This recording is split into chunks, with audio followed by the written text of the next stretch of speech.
The shouting started like thunder before rain. I was barely inside the house when my father's voice cracked the air. "You think money makes you better than us?" I froze. My mother stood near the doorway, her face tight, her eyes sharp. "You walk in like a stranger," she snapped. "Always quiet. Always secretive." I tried to speak, but the words tangled in my throat. "I only came to drop food," I said. "I wasn't." "Enough!" my father roared, slamming his hand on the table. Plates rattled. "If you don't like this house, then leave." The room went dead silent. My mother stepped forward and pointed at the door like she had practiced it. "Leave," she shouted, "and never come back." The words hit harder than any slap. I waited. For regret. For hesitation. None came. My father turned his back on me. That was it.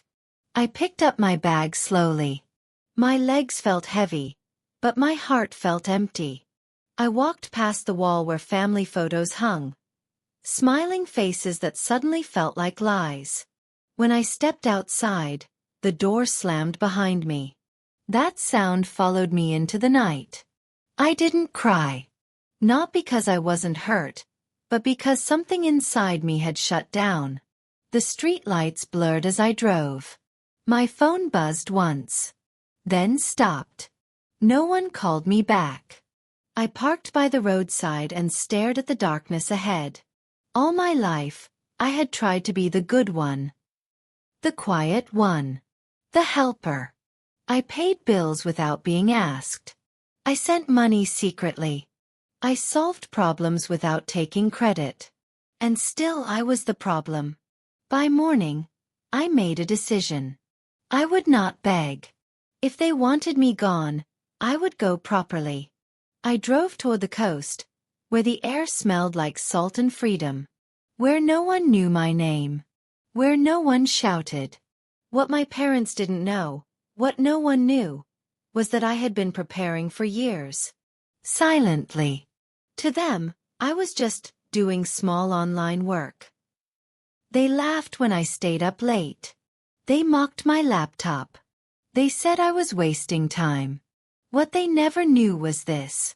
I co-owned a transport network that moved goods across borders. I invested quietly. I avoided attention. Money changes people. And I didn't want to be loved for it. 6 months earlier, I bought land near the ocean. Not big. Not flashy. Just peaceful. That morning, I unlocked the gate to my private estate for the first time as my home. I sat on the floor, alone, listening to waves crash in the distance. For the first time in years, no one was shouting. At first my family felt proud. "She will come back," my mother told neighbors. "They always do." But days passed. Then weeks. Bills piled up. Rent was due. Suppliers stopped delivering. The shop they ran depended on help they never acknowledged. Help I used to give. My phone stayed silent. Until it didn't. My aunt called first. Then an uncle. Then a neighbor. "Come and talk to your parents," they begged. "They are struggling." I listened.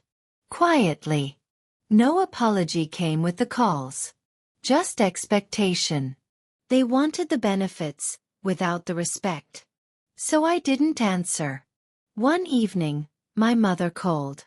Her voice was not sharp anymore. It was thin. "We didn't mean it like that," she said. "You know parents talk." I looked out at the ocean, calm and unbothered. "No," I replied softly. "You meant it." Silence stretched between us. Then she whispered, "Where are you?" I smiled, not out of pride but peace. When people discovered the truth, shock spread like fire. The quiet child they dismissed owned land, owned businesses, owned peace. My parents heard it from strangers. Not me. That hurt them more than poverty ever could. Where no one tells me to leave. They planned to visit. They talked about it. They hoped. But they never came. Some doors close quietly. Others close forever.